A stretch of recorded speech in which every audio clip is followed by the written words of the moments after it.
When I was a little girl, my parents took me to visit my grandmother. She lived in a little village in the countryside. Her cottage was very small and there was only one bedroom. My grandmother slept in one bed. My parents slept in the other, and I had to sleep on some cushions on the floor. We stayed there for a few weeks and I was troubled by terrible nightmares. Every night, I would wake up screaming. My parents tried to calm me down and asked me what was wrong. All I could tell them was that there was a man coming to get me. I can still remember the cause of my terror. Every night, I saw a shadowy figure emerge from behind the curtains in the corner of the room. He was a pitch black man. All I could make out was his silhouette. He was tall and he was hairy.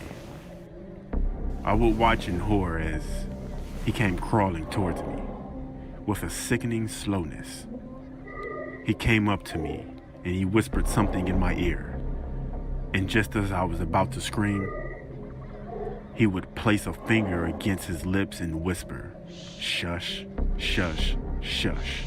He tortured me every night to the point where I dreaded going to sleep.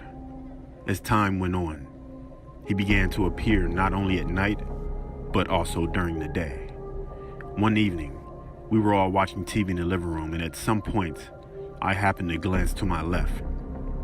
The curtain slowly drew back and I saw the man standing there, staring silently at me.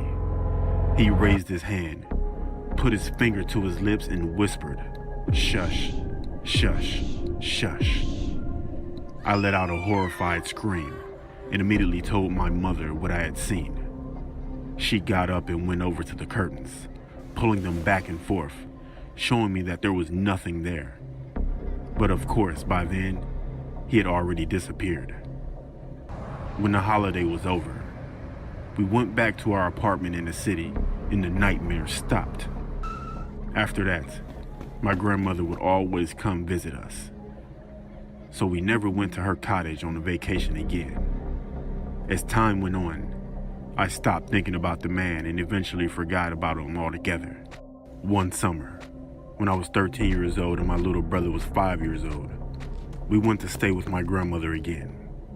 My parents were in the kitchen, having a cup of tea with my grandmother. They asked me to get my little brother ready for bed.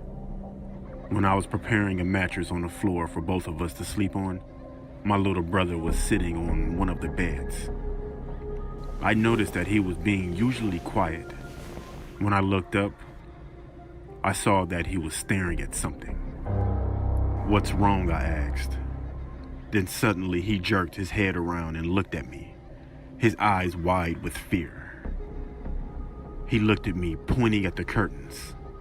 The shush-shush man is standing there.